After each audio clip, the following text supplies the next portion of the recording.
आज के इस वीडियो में हम लोग 11वीं कक्षा के लिए निर्धारित पाठ्य पुस्तक दिगंत में संकलित मेरी वियतनाम यात्रा शीर्षक पाठ को समझने का प्रयास करेंगे। मेरी वियतनाम यात्रा बिहार बोर्ड के 11वीं कक्षा के लिए निर्धारित पाठ्य पुस्तक दिगंत भाग 1 में संकलित है। भोला पासवान शास्त्री इसके लेखक है। भोला पासवान शास्त्री बिहार के एक प्रमुख स्वतंत्रता सेनानी, प्रखर पत्रकार और ओजस्वी राजनेता थे। इनका जन्म बिहार के पूर्णिया जिला अंतर्गत बैरगाछी निवासी धूसर पासवान के घर सन 1914 ईस्वी में हुआ था। इनकी पढ़ाई लिखाई बिहार विद्यापीठ पटना और काशी विद्यापीठ वाराणसी से हुई। 1940 में इन्होंने स्नातक की परीक्षा पास करने के बाद 1942 में राष्ट्रीय स्वतंत्रता आंदोलन में सक्रिय हो गए। इस क्रम में उन्हें कई महीने तक कठोर कारावास की सजा भी सहनी पड़ी थी। स्वतंत्रता के बाद वे कांग्रेस पार्टी के साथ सक्रिय भारतीय राजनीति में आ गए। 1968 से 1972 तक वे बिहार के 3 बार मुख्यमंत्री रहे। इसके अतिरिक्त राज्यसभा और लोकसभा के सदस्य के साथ साथ वे केंद्र में मंत्री भी बने थे। भोला पासवान शास्त्री एक प्रखर पत्रकार भी थे।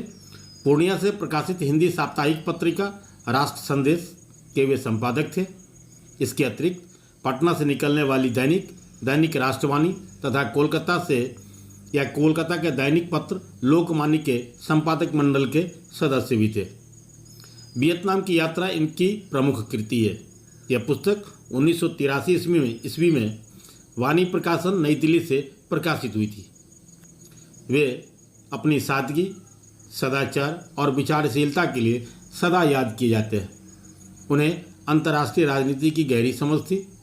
भारतीय परंपरा के प्रति अटूट आस्था रखने वाले भोला पासवान शास्त्री मानवतावादी आदर्शों पर चलने वाले एक संत प्रवृत्ति के व्यक्ति थे। यह संत प्रवृत्ति के व्यक्तित्व थे। वियतनाम के नेता हो ची मिन्ह के प्रति उनके मन में एक गहरा सम्मान का भाव था। 10 सितंबर 1984 को इनका निधन हो गया। यह पाठ लेखक की पुस्तक वियतनाम की यात्रा से लिया गया अंश है, जिसमें लेखक ने अपनी वियतनाम यात्रा का अत्यंत रोचक वर्णन किया है। इस पाठ में इसके लेखक ने बताया है कि लगभग 40-42 वर्ष पहले एक दिन जब वे हिंदी की एक मासिक पत्रिका के पन्नों को उलट पुलट रहे थे, अचानक उनकी दृष्टि एक पेंसिल स्केच पर आकर ठहर गई। स्केच में बनी तस्वीर वियतनाम के विश्वविख्यात नेता हो ची मिन्ह की थी। उनका व्यक्तित्व अत्यंत प्रभावशाली था। लेखक कहते हैं कि वर्षों पहले देखी वह तस्वीर आज भी उन्हें याद है और उन्हें फल्गु नदी की तरह अंदर ही अंदर उनके हृदय को सींचती रहती है।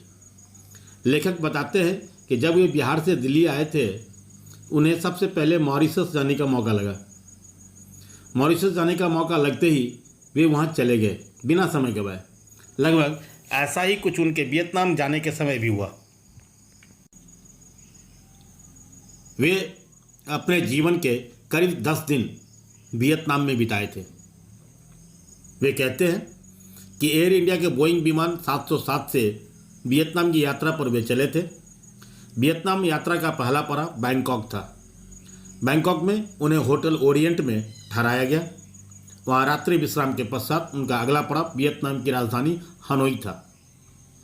बैंकॉक से हनोई के सफ़र में उन्हें मैकांग नदी, जो वहाँ महागंगा के नाम से प्रसिद्ध है, उसे देखने का मौका मिला। उस नदी के बारे में लेखक बहुत बार सुन चुके थे, अतः उस नदी को देखकर लेखक को आत्मसंतुष्टि का अनुभव हुआ।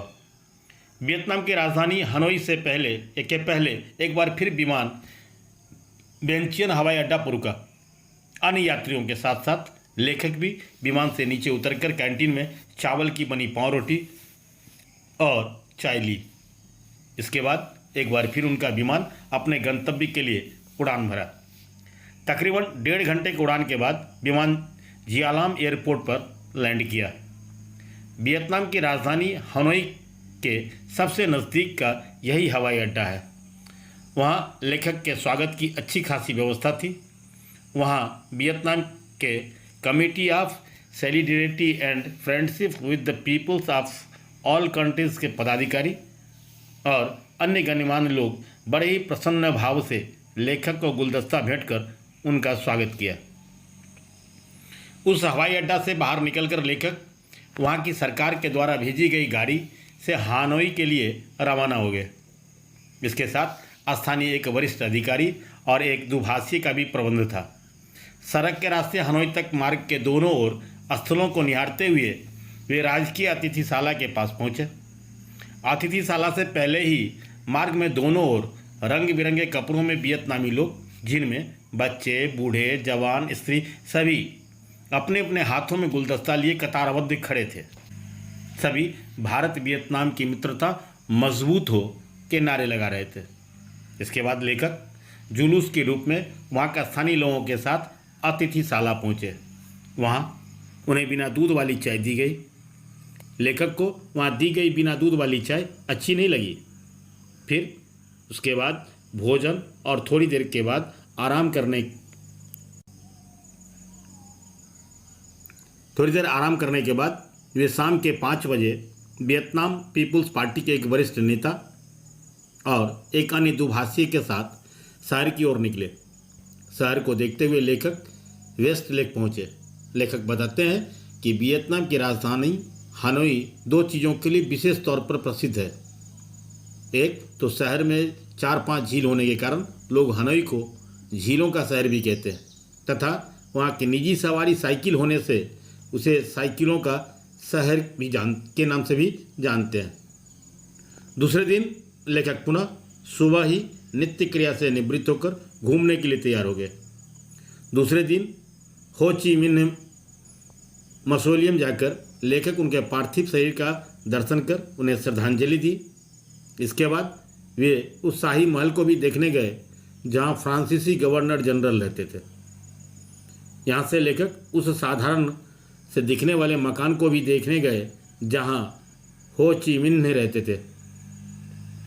हो ची मिन्ह के मकान में उन चीज़ों को भी उन्होंने देखा जिनका वे उपयोग करते थे। उन सब चीज़ों से हो ची मिन्ह के सादगीपूर्ण जीवन का पता चलता है। लेखक बताते हैं कि अब वहाँ कोई नहीं रहता है। उसे राष्ट्रीय धरोहर घोषित कर संरक्षित कर दिया गया है। वह स्थान लेखक के मन को छू गया।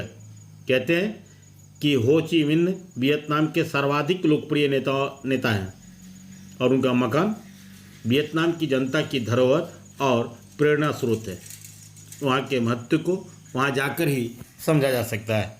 इसी के साथ लेखक के यात्रा वृत्तांत समाप्त हो जाता है। इस पाठ में लेखक भोला पासवान शास्त्री ने वियतनाम यात्रा के अनुभवों, घटनाओं, वस्तुओं का बड़ा ही सजीव वर्णन किया है। तो ये थे बिहार बोर्ड के 11वीं कक्षा के लिए निर्धारित पाठ्य पुस्तक दिगंत भाग 1 में संकलित भोला पासवान शास्त्री द्वारा लिखी गई यात्रा वृत्तांत मेरी वियतनाम यात्रा शीर्षक पाठ। आशा है ये वीडियो आपको पसंद आया होगा। ये वीडियो आपको पसंद आया हो तो आप इसे लाइक करें, इसे अपने मित्रों तक शेयर करें और अगर अभी तक आपने चैनल को सब्सक्राइब नहीं किया है तो चैनल को अवश्य सब्सक्राइब करें, बेल आइकन जरूर दबाएं ताकि समय से नई वीडियो का नोटिफिकेशन आप सबको मिलता रहे। आप देखते रहें हिंदी ट्यूटोरियल क्लासेस। धन्यवाद।